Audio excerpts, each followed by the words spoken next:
प्रतिलेखन संख्या 24। महोदय, यह मानना कि उनको रोका नहीं जा सकता गलत है।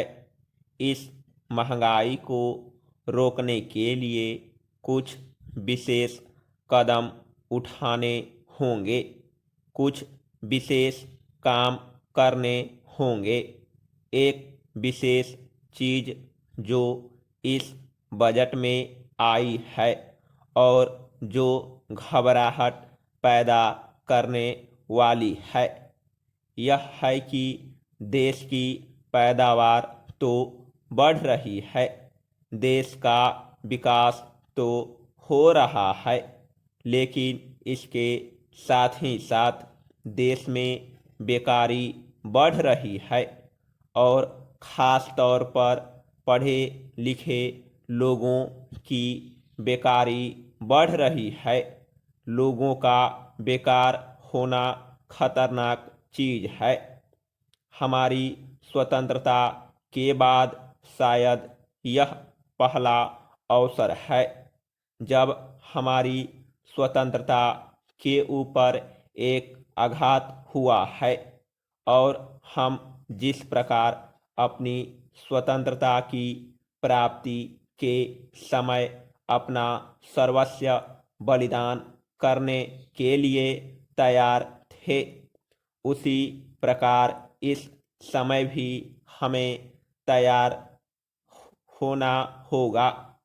माननीय प्रधानमंत्री जी के मत से मैं सर्वथा सहमत हूँ कि यह एक ऐसा अवसर है जिस अवसर पर कि देश की प्रतिनिधि संस्था जो यह लोकसभा है, उससे इस संबंध में अपनी स्पष्ट राय देनी है और उस राय को देने के बाद हमें उस राय के अनुसार सरकार जो भी कार्रवाई करे उसमें सरकार को पूरा सहयोग भी देना है।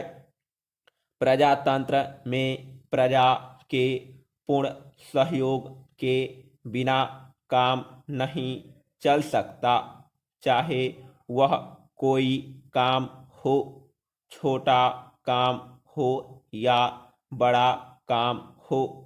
फिर यह तो हमारी स्वतंत्रता की रक्षा का प्रश्न है और ऐसे अवसर पर प्रजातंत्रवादी राष्ट्र को उसकी सारी प्रजा को सरकार के साथ सहयोग के लिए तैयार रहना चाहिए।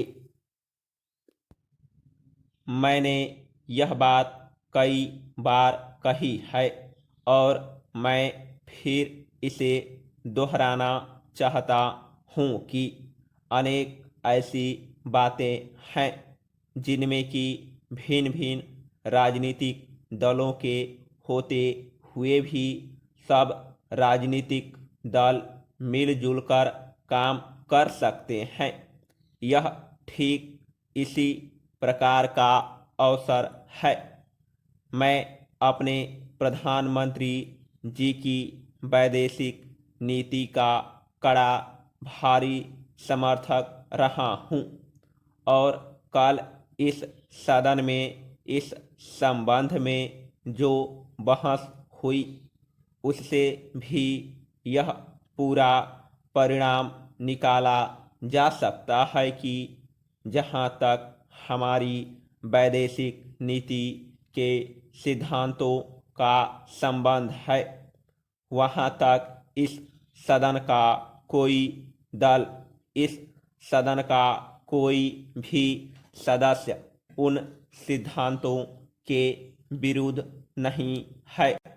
कल मैंने बड़े ध्यान से अपने साम्यवादी दल के नेता का भाषण सुना।